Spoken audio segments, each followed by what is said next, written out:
So welcome everyone, and thank you for joining the Urban95 Challenge webinar. This webinar is about sharing insights from implementations of our Urban95 Challenge partners.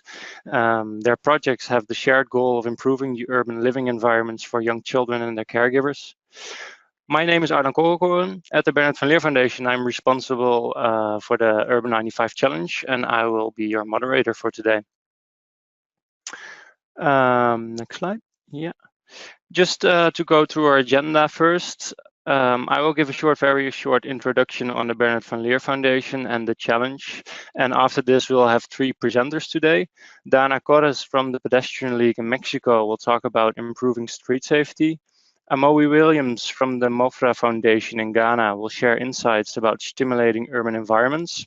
And after that, Emanuele Negro and Elisabetta Forni from Che Aria Respire in Italy will talk about air pollution and the effects on children. At the end, we'll have time for questions and an open discussion, and I kind of hope we can have a fruitful discussion then. If you have any questions during the webinar, please type them in the questions text box you can see on the right-hand side of your screen.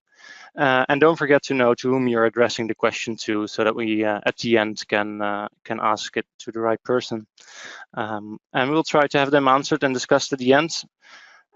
Except for the presenters, all microphones will be muted throughout the webinar, so you can use the text box for questions. Next slide, please. Just a few words on the Bernard van Leer Foundation and Urban95 Challenge and why we're hosting this webinar. The Bernard van Leer Foundation was founded in 1949, and since we've worked in more than 15 countries and invested $500 million to improve the opportunities for young children. Next slide, please. Our mission is based on science that shows that early childhood experiences shape the developing brain and sets the foundation for later learning and health. A good start in life makes a child that's much more likely to reach her full potential, to build a prosperous future, and to be a good neighbor and citizen. Strategically, we walk on two legs, called Parents Plus and Urban95. We believe these approaches have the potential to scale and reach a large number of children and parents.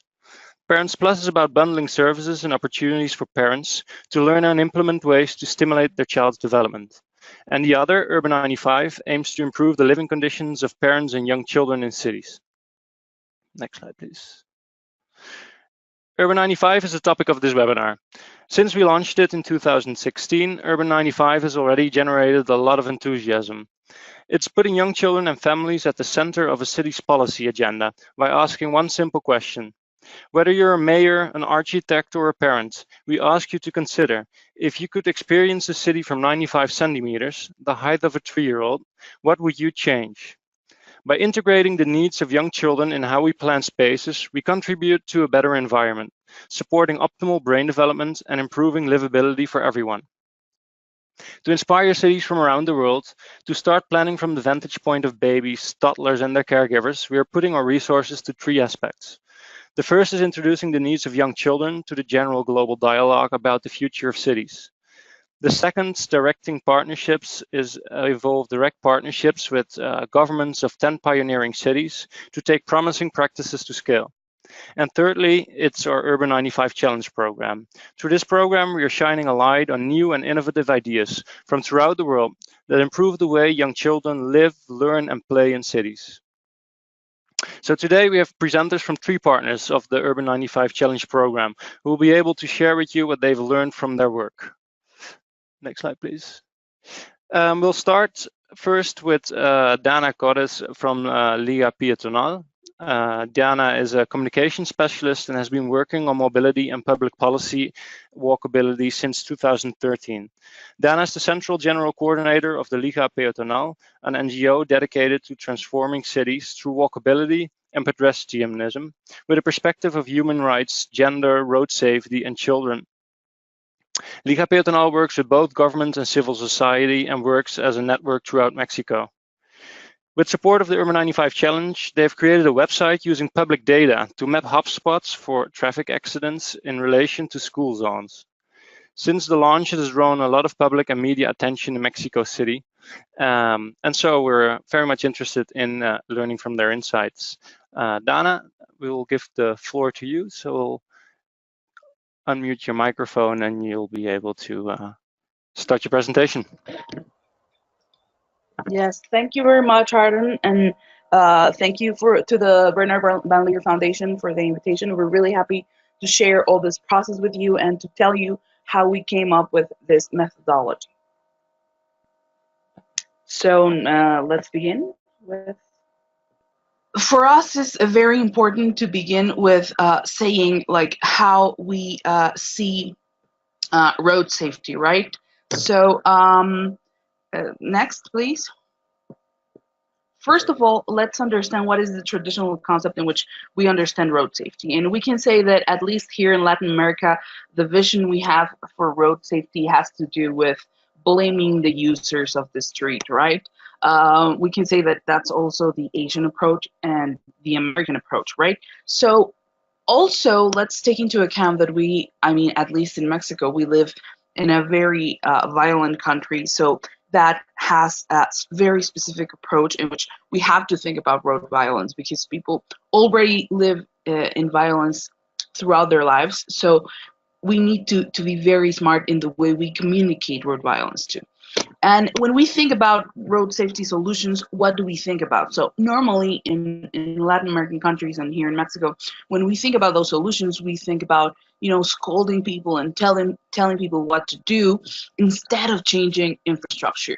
So that's how we came up with this project in changing the way we viewed road safety. So next, please.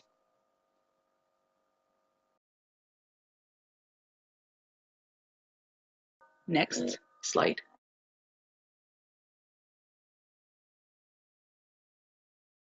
Okay, so what do we want as a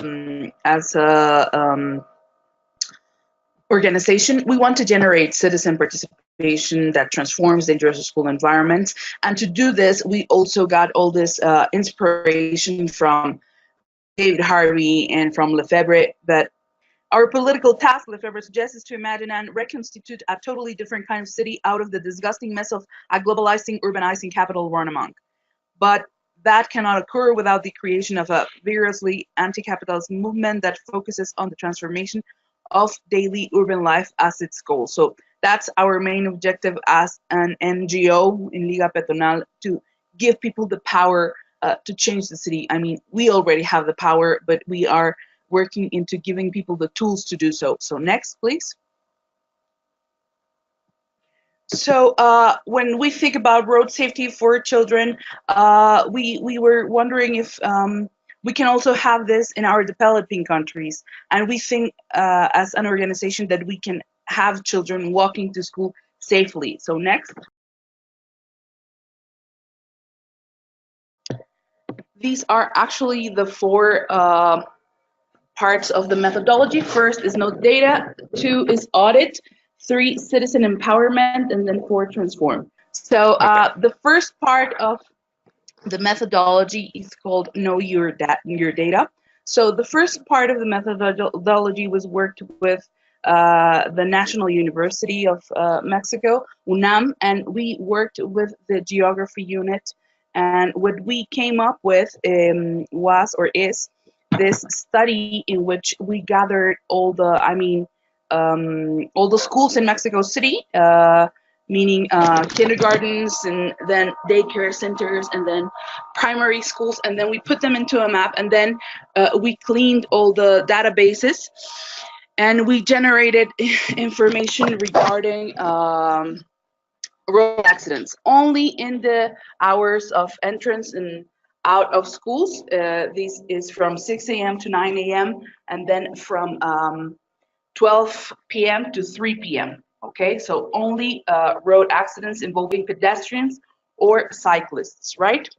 So what UNAM did was they gathered all the information about road accidents, and then they put them into a map, and then they created this grid of all Mexico City regarding all the quadrants in this city, and you can see if your school is in a quadrant that is dangerous because there has been many fatalities there, right? So we geo-referenced almost 8,000 public and private schools involving more than 1 million children, right? So let me go. Also, I mean, if you go into our website called caminitodelascuela.org, you can see this map, and then you can look for the school of your children and then discover if it's dangerous around there, right? But also you can check our ranking. We created a ranking with UNAM, and you can check exactly all those 8,000 schools and then check which ones are the most dangerous ones per, for example, delegation, that in this case in Mexico City are like the municipalities, or in the whole city, right? So you can check this ranking involving that. So we are also providing to people like all the public data, and you can download it and use it for your own purposes. So what else? Let me see.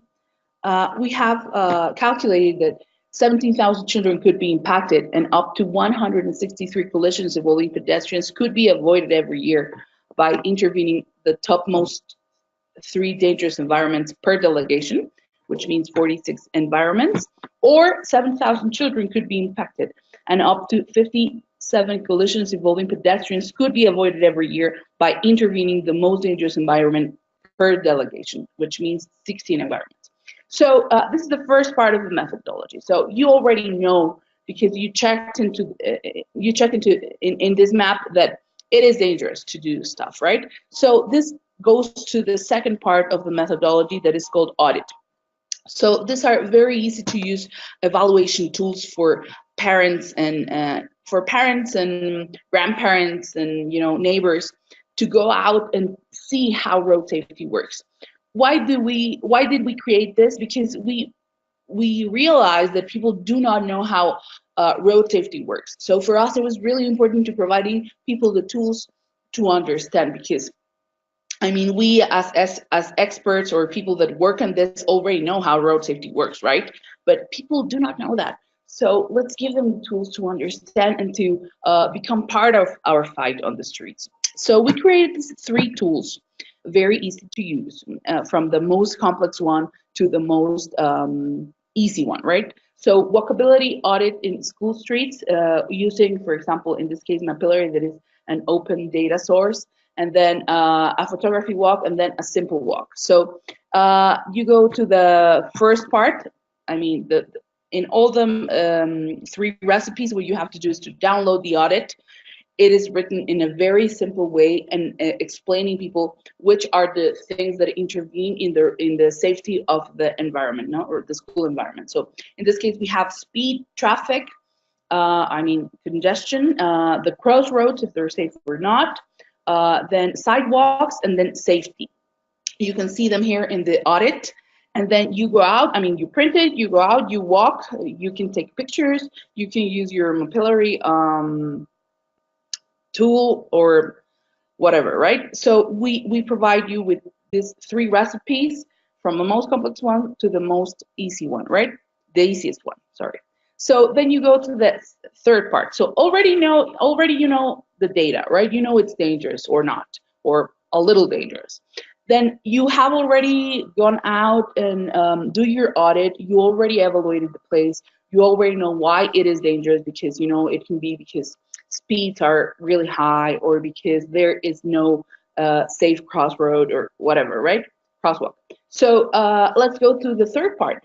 The third part is citizen empowerment, basically. So what we provide is 13 recipes, and I want to explain to you why we keep saying recipes, is because we made it very simple from the very beginning. We gave recipes, like those cook recipes, like these are the ingredients you need, this is the time and the cost it's going to take you, and this is what you're doing, this is your main objective, and then this is how you prepare it. So it's very easy to use. So in this part, we provide with 13 specific recipes. Like, for example, the first one is a crosswalkathon, because here in Mexico we call it cebraton. That is, this activity all day long, or at least the whole morning, which you paint a crosswalk with your neighbors and with other parents, and you invite children to. It's a very beautiful community activity. Or for example, you can create safe routes to school. So you go and you have already audited the place and evaluated, so you know which spaces are safer. So you can print this layout and then you go out and then you paint it and you tell children and their parents, this is a safe place to walk by. Remember, this is a safe place, right? Also, for example, we have some do-it-yourself recipes. Like, for example, you can create this speed bumps or these benches outside school to reduce the high speeds, right? So it's very easy to use. Do it yourself. It's very cheap, etc. For example, also we have some community organization recipes. So, for example, we have negocios vecinos, and negocios vecinos is you go around the neighborhood and then you involve the community and you tell them, okay, so help us when people or when children are walking around here, and then help them to cross or help them to I don't know if they need help or if they need to go to the bathroom, or if they're lost, you help them. So you have them sign like this compromise letter, and then you put the sticker on their front porches, and then it works, right? Or how to children can draw their own letreros, their own signals, or to create your own plant containers in order to reduce also speed, right? Also, we have what we call here caminabus, that in this case is a walk-a-bus. It's used a lot they're used a lot in Europe. They're called pedibuses, but we thought, well, why not changing the name? And then we're using the word camina, that in Spanish is walk. So we have the caminabus.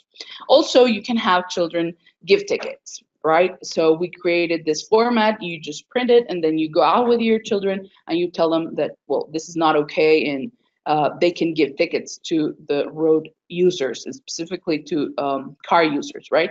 So this is very powerful, because when you see children, or when children tell you as an adult that you're not doing good, normally you can feel ashamed, right? And last but not least, we give other recipes, like, for example, car sharing. Here in Mexico City, we do have a problem with cars. I mean, everywhere, I know, but it's important to us to start talking about air quality, and it's important to talk about how the air is for children who are walking to school in the morning, right? Or also you can teach them and help them to arrive to school by bike. So we're giving them these recipes. And last, also but not least, the last recipe. For us, this is the most important one, right? So you already know the data. You have already gone out and walked and know that it is safe or not, and why. You have already implemented some powerful recipes to change your street by yourself. But the truth is that real change and long-term change happens when the authorities do their work. So in this last part, we give parents and neighbors the specific recipes to demand the government to do their work. So first of all, we analyzed everything, and we analyzed which laws protect my children in their way to school, internationally, federally, I mean nationally here in Mexico, and then locally here in Mexico City. But not just that, we created this specific authorities mapping, so you know exactly who to go to. You know, by name. We provide parents their emails and everything. I mean, you don't have to do anything, because that's also a big problem. You know, we ignore who to go to or who is in charge of solving the problems we have on the street. So we provide everything for parents to know who is responsible for that. And then after these analysis of laws, etc., we go to the 4 recipes. And the first one is, for example, we give parents the format. They just have to fill it out, and it's oficio de petición. And oficio de petición is like the first part in Mexican laws in which you fill in this form, and then you go to the authorities and tell them, okay, so I have this problem and I need you to fix it. So if they don't answer in 8 days, the Constitution tells, the Mexican Constitution says they have the responsibility and the obligation of answering to your petition. So we created this format called Recurso de Amparo, that is another law, form. They fill it out and they go again to the authority and they tell them, okay, so I already asked for something and you haven't answered, so you have to answer me because the Constitution protects me, right? So let's say they don't answer and we provide the third recipe, and the third recipe is a media campaign, and we tell parents how to do it, how to use Twitter, how to use Facebook, how to use social media in general, right? And the fourth one is, they're not listening, so close the street, go outside the school and tell the authorities that it is urgent for them to help you create a safer environment for children, right?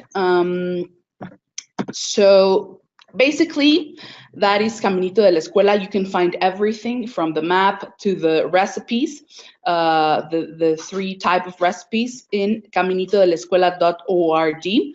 And you can also download our recipe book. It's very easy to use. It's very simple. It's very colorful.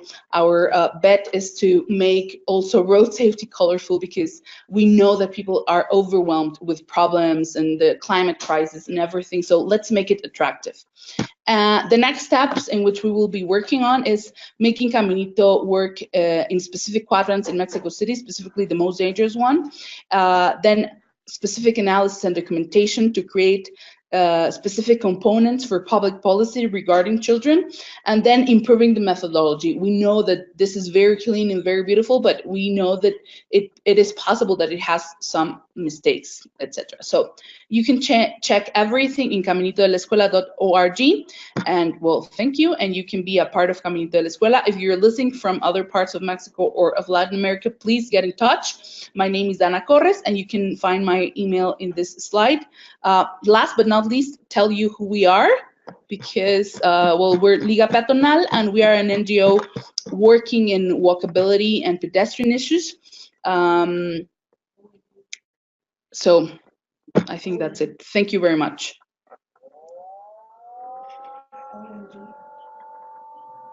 Thank you very much, Nana. This is a very interesting presentation that you've given.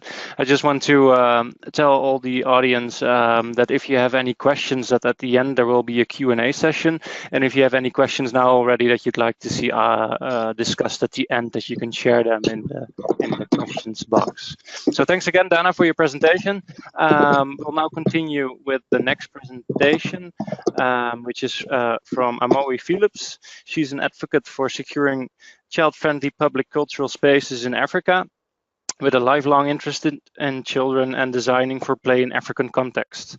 She works as a social innovator through the Mmofra Foundation in Ghana on its Playtime in Africa initiative. Amawi is the foundation's international representative, and she's leading the Mmofra Urban95 project. Through the project, the Mmofra Foundation created a toddler exploration area in Accra.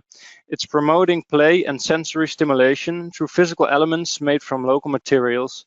And Amoe will share some insights and about her work and what she's doing there. So Amoe will give you the floor and unmute your microphone, and you can please go ahead.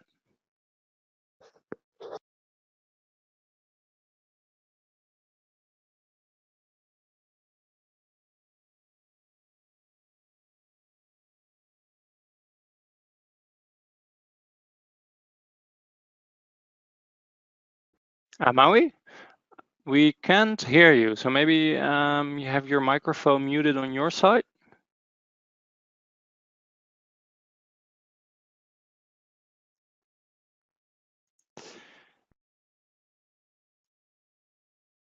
Maybe you can type in the text box if you're having technical troubles.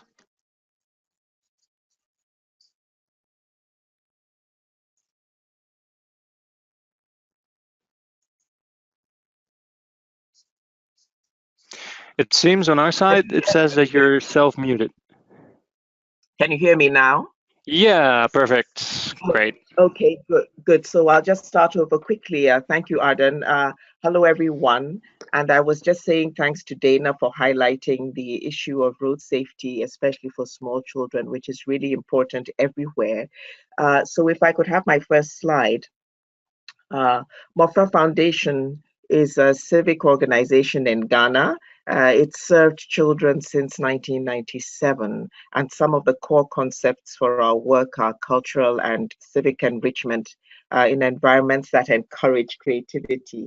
So Playtime in Africa is the umbrella initiative under which we've brought all our efforts to champion play and cultural space for children outside the classroom. So you can see in those 4 images um, representations of what we do, not just in Ghana's cities, but in collaboration with other actors around urban Africa. This is at the moment quite a small group of practitioners. And if you take the 0 to 5 age group, there are even fewer. So there's a lot of work to be done. If I could have the next slide. I just want to juxtapose what I've said with the fact that Africa's cities are youthful and they're expanding rather quickly. And that just means that more children than ever are growing up in them. So something like 40% of the urban population is 15 years old or under. And this is the group that we serve. But meeting with the Bernard van Leer Foundation in 2017 was really important opportunity for us to focus for a time on the youngest children in our community. How does the city meet their needs or not meet their needs? So I want to just start by highlighting some of the challenges that have prompted our interventions in Accra, as Ghana's capital, and not in any order of priority. And obviously, we acknowledge that there are fundamental issues of health, nutrition, shelter, etc. But early childhood education, early childhood development, these are often seen as primary school-based processes.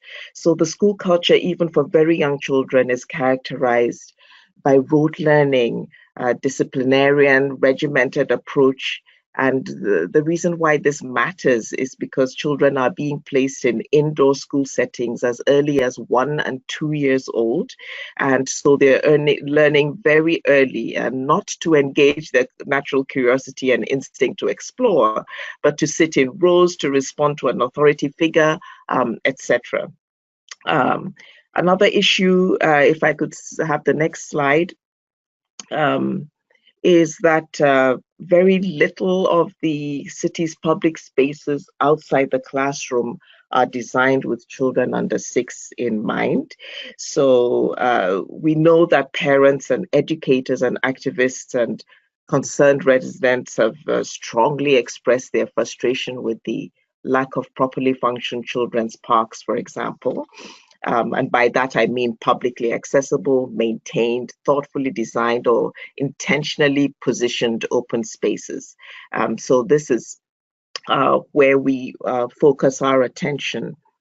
Again, we lack local models of, natural spaces, open spaces for children to express themselves, and there is a disassociation, with nature, which is particularly troubling. So we feel that not enough use is being made of learning opportunities within the child's own natural and local environment. And these are the ways in which kids can more organically acquire important developmental skills. If I could have the next slide. So this is our response to these challenges. Playtime in Africa is a place-based as well as a place-led initiative.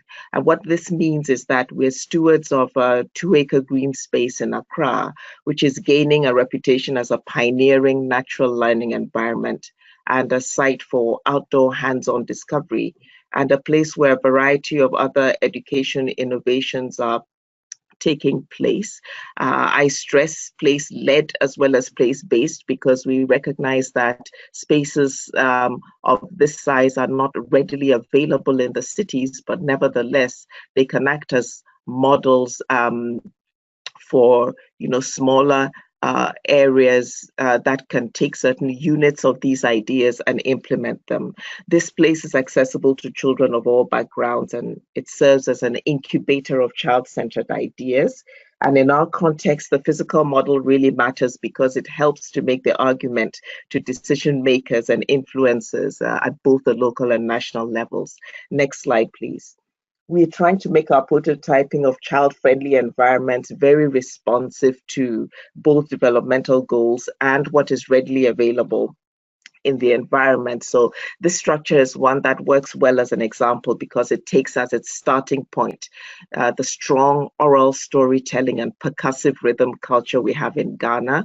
So it's accommodating simultaneous sensory interaction for different age groups. You can see in the image on the right-hand side that we have activity poles that are placed at 2 height levels so that the lower height level is accessible to the very young child. And this is the sort of structure that encourages communication, creative thinking, cooperation, and listening. And all of these were factors that went into the design of this structure, which was originally prototyped right on our park space. So we have upcoming slides, which are also examples of how we use commonly found materials in the city. Primarily, this would be wood in various forms. We salvage them from urban tree clearing. Of course, we don't want urban trees to be cut, but when they are, then we try to make use of them. We repurpose shipping pallets, cable reels, cheap household items, and organic materials like gourds and clay. So if we could go to the next slide, which is an example of what I'm talking about, this pit and pebble game, many of you may be familiar with. We call it a worry. It's played everywhere in Ghana. So then we take that idea and the very organic features of this game work wonderfully for pre-numeracy learning. So the child is learning to estimate, it's learning to recognize patterns, practice problem solving. And you can see that it also encourages intergenerational and peer play. In the upper right image, the children are exploring their own adaptation of the game, in which you can see that sensory stimulation and touch are incorporated. Next slide. We have a strong literary focus of our organization. And so this is an inexpensive cooking tool from the marketplace, which is repurposed into a pre-reading loose parts play activity. It helps children to identify colors and letters and to develop their fine motor skills. And next slide. We have letters and words that we put into the landscape in very playful ways. This is done because we have to counteract the anxiety over reading as a formal school-based requirement. We see this by the time the children are actually in the classroom, that reading is not, the leisure, pleasurable activity that it ought to be.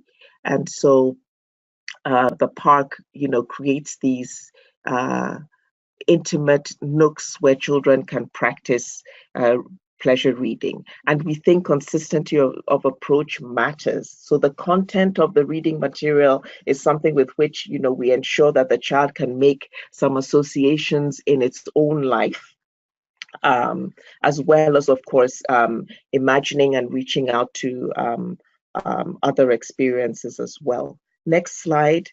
The Urban95 project made it possible for us to experiment with simple designs for under fives within an area of Mmofra Place Park. So we have both fixed and loose parts that we have used these recycled and found, pieces of wood to design. You can see here that the child's manipulative skills are improved through sorting and arranging. Next slide.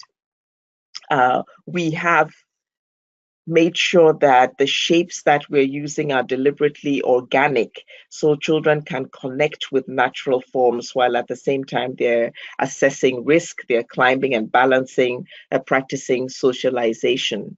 The child that, of course, does not interact with nature is not likely to be one that will care for nature in later life. So this is important to us.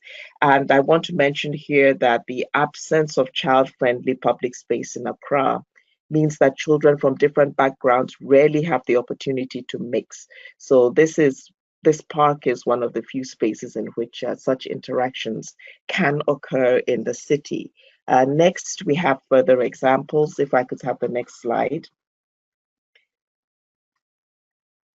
So here again, we see examples of how we're using found wood and tapping into the very excellent wood carving culture of artisans in Accra to just create these pieces that children can interact with. If I could have the next slide. So again, I just want to emphasize the importance of having children from different socioeconomic groups mix in the city and learn, from each other that they have equal skills. They can develop self-esteem together, etc. If I could have the next slide, please. So we have these loose parts, which are dried gourds and calabashes. Again, it's a local found material. And what we focused on was the fact that they are lightweight. They have variation in shape and size and function. So they are very attractive play objects for little children who use them as carrying receptacles, as sound makers. They can be stackable parts. They can be masks for role play, etc. It's very important that we indicate to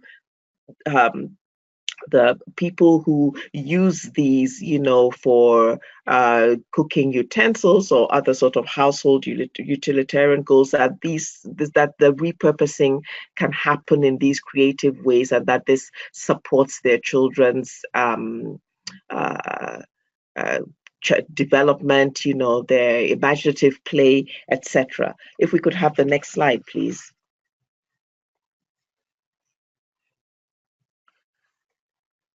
So again, the natural materials that we're using includes items like clay pots. We were quite excited to be able to investigate this through the project because these are readily available. The shapes are very pleasing to children. They use them for sound sensory play, as seating, for climbing, and so forth. Next slide will also show that there are other examples of children just using the outdoor environment. Here in the toddler area, we created this, mound where children can climb and so forth. It's very easy to make from the local soil. If I could have the next slide, please. So children with disabilities and their families are amongst the most underserved communities in the city, and we've welcomed them into the park for inclusive respite, for therapy sessions. These are children who rarely spend time outside because of the stigma which is still associated with these conditions. And so we're really very proud to have groups of cerebral palsy, autism support who come and enjoy this outdoor space. Next slide, please. So this slide is documenting a replication of some of the elements from the toddler project that we've been doing. And the exciting thing is that it's taking place simultaneously with the toddler project. So more than simply inspiring design elements, it's really been about raising awareness, reclaiming physical space for children, neighborhood by neighborhood. So this was a different neighborhood in which we just took what we had been doing in our park and translated that into this new environment. And this is just a few weeks old, but you can see how children are engaged there already. Next slide, please. So our outreach involves women who, because they participate widely in the informal economy, there are large numbers of small children with their mothers by the roadsides and in vending spaces. And one of the lessons we've learned from this project is that a child might be carried on its mother's back all day, not just, for the comfort of being near its mother, but out of concern for safety or because the mother has to move quickly through crowded streets or serve her customers. And of course, the implication here is that the child is actually not having the opportunity to move, which it needs to do. The next slide is taken in one of Accra's large markets. Again, children are with their mothers who are women, the majority vendors and consumers in the marketplace. So this is the next challenge we're taking on in the next few months as an outreach to this project. I'm running out of time, so let's just quickly go through the next slide. So I show this next slide to indicate that we still have, big issues of attitude. The child here is outside, but is clearly anxious to follow cues from an adult who is outside of the frame. And that is illustrating that we face quite deeply ingrained cultural attitudes to playful learning that are difficult to shift. If I could have the next slide. So on the bright side, we have realized that the energy of city residents, which includes parents, caregivers, it includes children themselves, people within the municipal government, but we can harness this energy, and we are creating an informal group of builders and artisans and artists who are becoming oriented to designing for children. People are coming by to ask us to help in other neighborhoods, which is good. Next slide, please. So I just want to mention that influences in media, radio, and TV can be really important in shifting public attitudes and moving government to act. Dana talked about effective ways to demand action and to target specific people in government, which we think is a really important point to make and which is already happening. If we could have the next slide, please.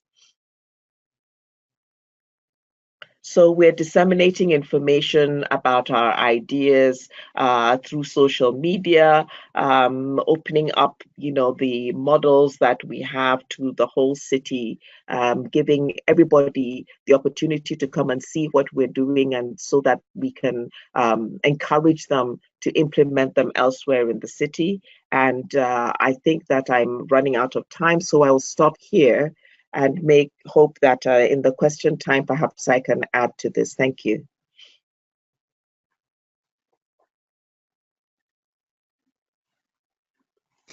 Thank you so much, Amawi. This has been really interesting, and what I particularly like is how well you've been able to make the connection between brain development and stimulation and sensory stimulation of children and the urban environment.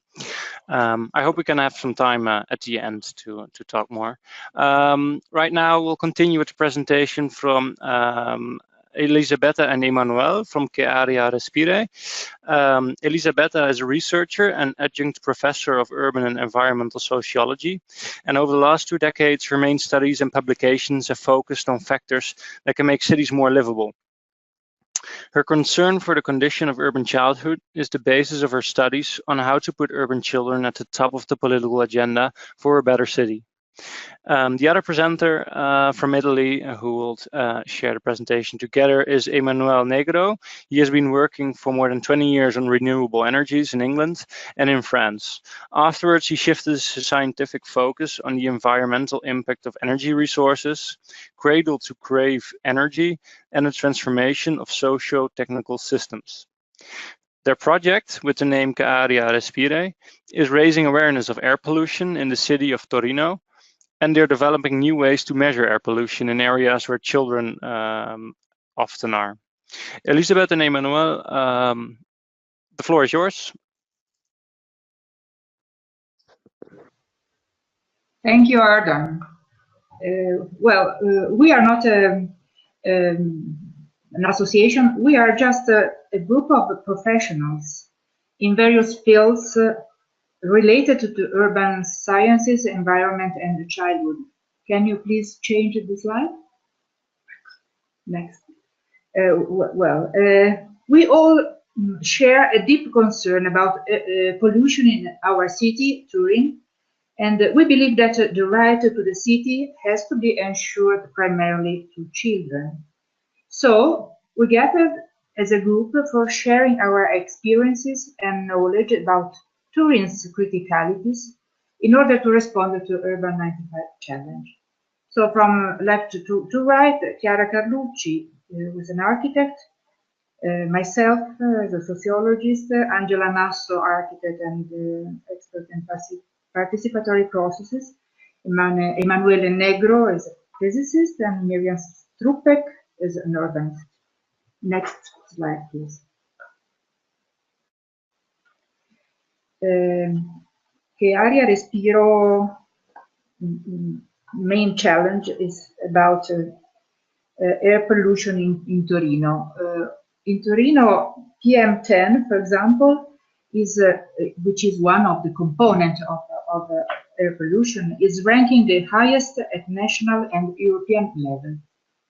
You can see it in the central picture of this slide. The high concentration of pollution in the area where Torino is located, which is north western part of Italy. The city has a quite a high motorization rate. It's about 650 cars per 1,000 inhabitants, and has the lowest rate of pedestrian mobility compared to other European big cities. Kids under 95 centimeters are the most exposed due to the age of air intake, of course. The problem is that epidemiologic surveys undoubtedly showed morbidity and mortality impacts of air pollution on respiratory, cardiovascular, reproductive, central nervous system, on liver, spleen, blood, and DNA. So, PM and NO are proved to be carcinogenic, and children, even fetuses in the womb, are quite vulnerable to air pollution. The respiratory system cannot properly develop in presence of air pollutants, provoking lifetime respiratory failure. Brain abnormalities have been observed with the risk of cognitive impairment. So the challenge is big, and is to mitigate the air pollution exposure for kids under 95 through structural urban transformations, awareness creation, car traffic reduction, and green mobility increase. The next, please.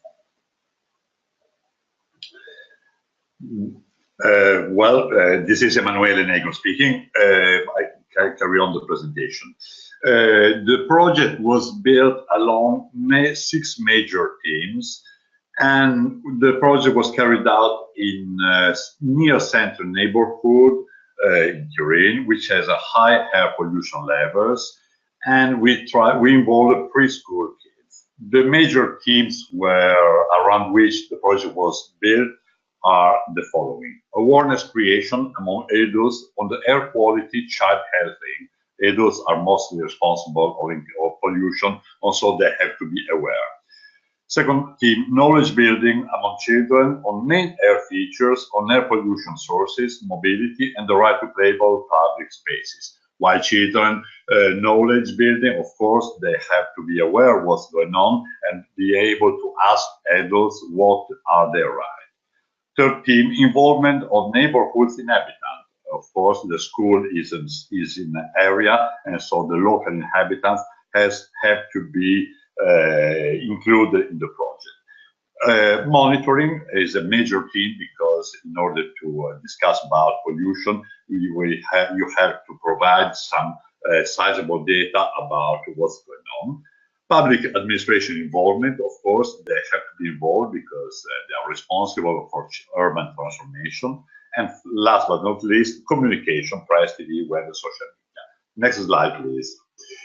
The awareness creation had 3 major activities: training with experts of regional environmental agency, public meeting with health and mobility experts, information and training meetings with teachers and children's parents on selected preschool. These activities were carried out in order to create the basis and the awareness for the problem of air pollution. Next slide, please. Second theme was knowledge building. Was carried out around workshops, urban exploration and discovery, which was done by educators and children in the school and in the neighborhood where the school is selected. Second activity was setting up and participation to outdoor activities by Pride and Spring Party. Next slide, please. The involvement of neighborhood was built around two major activities, by Pride and Spring Party, and children's artworks posting in the neighborhood streets. These were outdoor activities which involved both children and parents, educators, and the inhabitants of the neighborhood. So there was, with this activity, we tried to build a link between the children's need and the inhabitants' behavior and responsibility. Next slide. The monitoring team was very important because with this activity we were able to provide some data, real data about air quality and air pollution in the neighborhood around the school. We did two main activities, monitoring activities. First one was citizen science experience, where parents did some measurement in their journey between house to school using some small low-cost portable monitoring device. You can see in the hand of a child this small monitoring device which interact with a smartphone and which record the level of PM2.5 all along the path that the parent and the kid has to walk to go from house to school. And the second monitoring activity was air quality monitoring inside the building of inside the school to allow the understanding of what's going on inside the school. Next slide, please. Last team, public administration and communication, involved 4 activities: meeting, information exchange with major deputies, neighborhood administrators, city councillors, local police department. We had some sponsorships of the event activities, and as far as communication is concerned, we designed networking and management internet media, and we created networking with journalists, TV and press, which is extremely important in order to make a spread diffusion of the project. Next slide, please. The main outputs of the project. The first are the weblog information booklet for adults awareness building. These, of course, are internet media support, which can be very efficient in order to spread information. And the second output, children consciousness building on air pollution sources and adults' responsibilities on their right to well-being, play, and safe living conditions. Next slide, please. A third output of the project was neighborhood air pollution maps. With the citizen science experience, we were able to draw some air pollution maps of the neighborhood. You can see over in the slide all the roads of the neighborhood where some measurements were carried out. And with these maps, it was possible to find out which areas are more polluted and they are reported in red, and which are the less polluted are reported in green. And this is a very helpful tool to be provided to parents in order to select the routes, the safer routes. Next slide, please. We could start up as output the design of urban transformation and making visual maps. This is the picture of the school as it is now, with a lot of parking, with cars parked close to the main entrance, and with very small pavement, which are critical for the entrance in the morning. with this type of design, we could make some hypotheses of what type of transformation could be done in order to increase the livability and the safety of the entrance and the surrounding of the school. Next slide, please. One extremely important output was the temporary transformation of streets and squares into pedestrian areas, making them available for public use, signpostings, installation, social activities, play, cycling. You see two pictures of the spring party, spring event, where a square which is normally a parking lot become a playable space where quite a lot of activities can be carried out and where children can enjoy gathering together and using this space for their use and not for car use. Sixth output is a toolbox. I'm sorry, there is a small problem in the presentation. A toolbox containing the above set of actions addressed to City Council and other actors willing to participate into air quality improvement challenge. Next slide, please. We identified 4 major impacts on children. Children health hazard mitigation. The project is still ongoing, so it will be measurable later on, taking also into account that both urban transformations and habits are long-term issues. Pollution maps can be used as straightforward to choose the less polluted streets.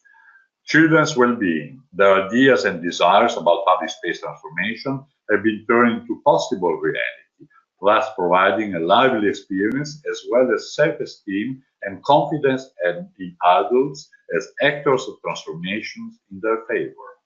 Children can now rely on their parents' stronger willingness to change following their involvement in citizen science monitoring activity and participation to the project.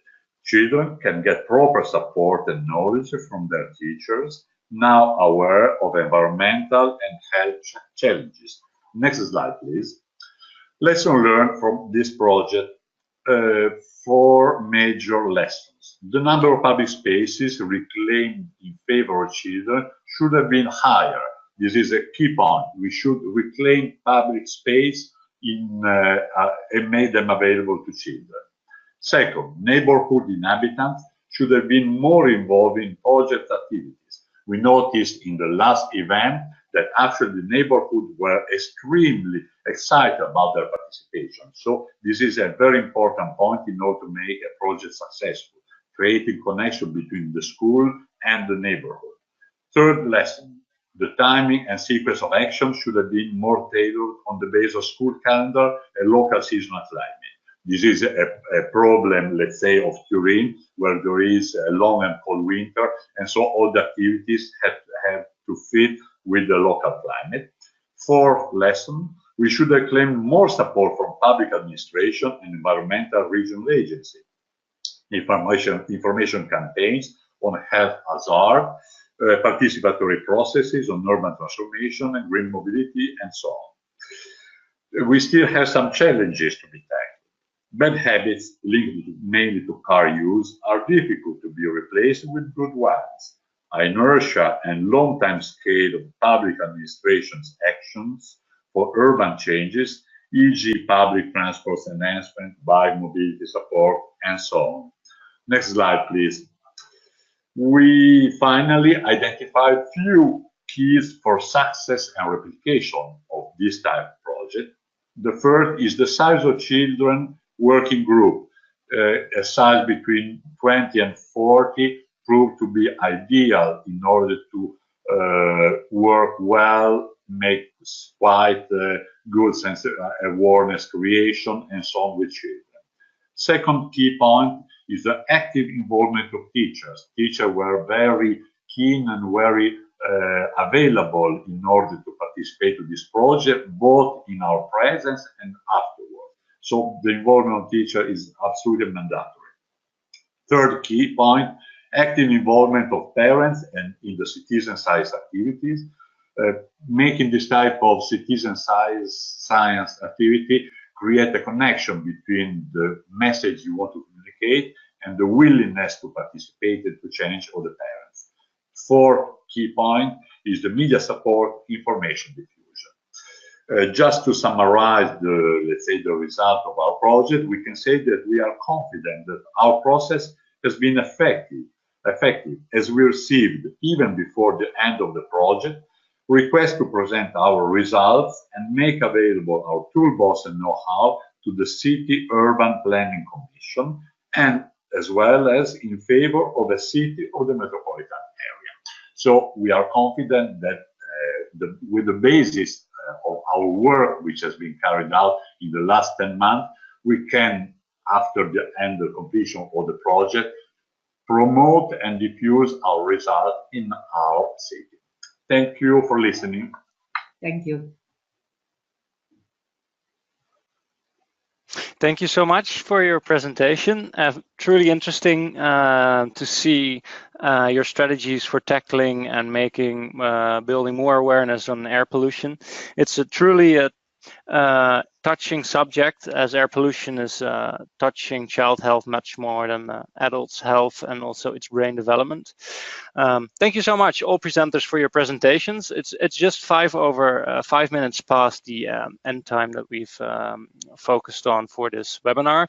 We still like to touch on a few of the questions that we've received, so we'll just give 5 minutes to have some space for discussion. Any other questions that would then remain undiscussed will be shared afterwards. The first question that we've received from Jordana Oliveira is a question to Dana Cores. And her question is how the process has been of sensitizing the population to join the intervention, the Camino de la Escuela. So Dana, if you see time to answer that. Yes. Well, actually, we've been surprised because the website has been receiving a lot of visits, and we've actually, because when you go out and you audit, we give you the option of uploading your answers, and we have actually received that. I think another complexity of doing this work is that sometimes people in general believe or think that you can solve the problem. And even though we can provide some help and some assistance, the truth is we don't have the financial means or even the legal means to do some things. So what we've been doing is actually just giving people the steps and then helping them. We're starting to work actually because people looked for us, parents looked for us, because one of their children has been was hit by a Metrobus, that is the BRT, outside one of the most dangerous schools. So we actually went, we audited, we filmed, and we're starting to work with that school. And what we are trying to prove now is how clean and how useful the methodology is. So we will be working in the next few months on that, and we will be telling you how it went. So still, if you need to, if you want to ask us some more questions, just look for us. You can find me on Twitter, and you can find me on my email. So I'll be more than willing to answer all your questions about the progress of this project. Great, thank you so much, Dana. Then we'll continue with the next question, which came from Teresa Moreno, and it's about the project from Amowi. And her question is on the permission and the maintenance of the play spaces. So how did you get permission to build it in the spaces that are there, and what's the longer term vision on maintenance? Maybe you can address that, Amowi.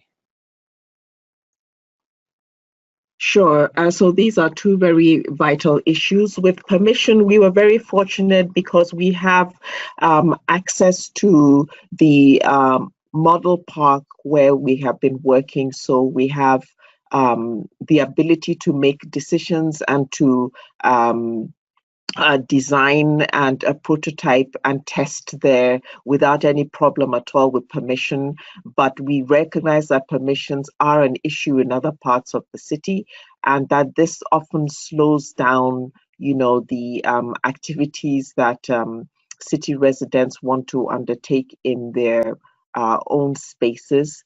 However, this is why we focused on making a model so that we can be persuasive to city authorities and ask them to help with these lighter, quicker, cheaper interventions, which then, may not require the kind of arduous permission process.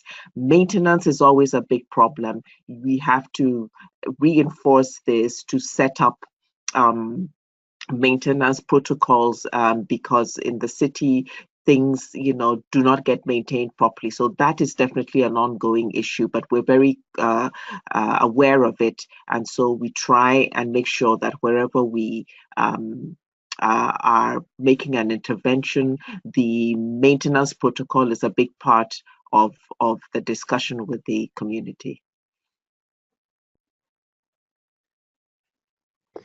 Thank you, Amawi.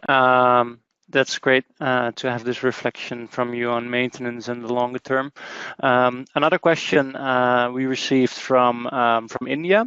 The webinar has been extremely useful for the child-friendly smart cities initiative there.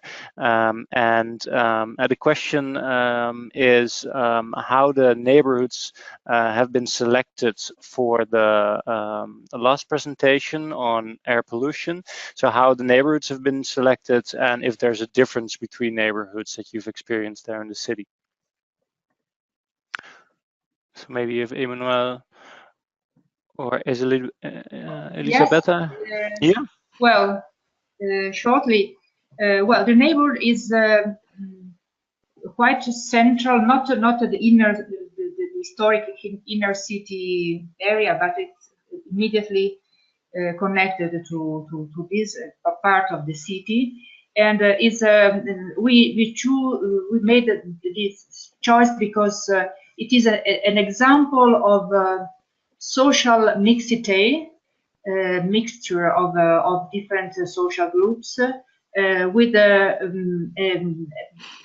quantity of disadvantaged children, which means that they cannot, for example, take advantage of what upper classes do, having the chance, for example, during the weekends to be out of city to compensate the high pollution level.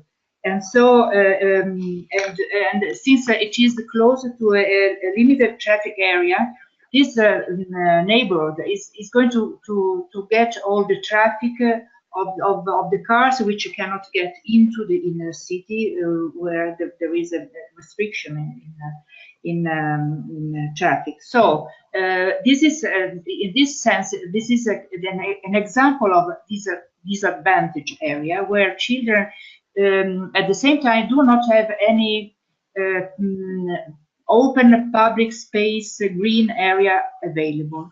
So it was for us a kind of challenge in order to test how is it possible to work first of all in terms of harm reduction. We are conscious of the fact that all the city is seriously polluted, all the region is polluted. So first of all, what we can try to do is to have some kind of scientific measurement of the air and to create a kind of small areas of where children can be outside and enjoy what they need, open public space and places where they can get together and experience all the city and all the positive aspects of the city. So this is the main point. Of course, in Torino there are many other neighborhoods like this, and so our hope is that this experience can be replicated by the local administration in other areas, having those devices, portable devices, which are relatively cheap as a tool to be used by parents in order to make their own decisions and strategies in order to make it the best choice for children. when they go to school and when they move around the city with their children. Thank you so much for your answer to this question. The response has already been that the information is really helpful, and that in India they are currently implementing a similar project, so that they would love to get in touch with you to learn more. So we'll make sure that happens after the webinar. Then I'd like to provide all the information. Yeah, of course. We'll make sure that happens. I'd just like to continue with the last question, since we're running a bit out of over time. The last question that came in was from Tim Gill. Question for Amawi, and his question is related to the risk and safety in the play experience, and if you have any thoughts or insights about your thinking about risk and safety. Hello, Tim. So these are also, again, pretty critical issues on the question of safety inside a play space. And we don't really have a regulatory system that is paying attention to that at all. It's not high on their radar. And so it's really a matter of, each group or, each project doing the best that it can, because it doesn't have an authority that it's answerable to per se. So that's all very much still up in the air and needs to be, I guess, regularized better, but of course not too much, since many people are now fearing that in some jurisdictions that's gone overboard. In terms of risk, so we try to calculate the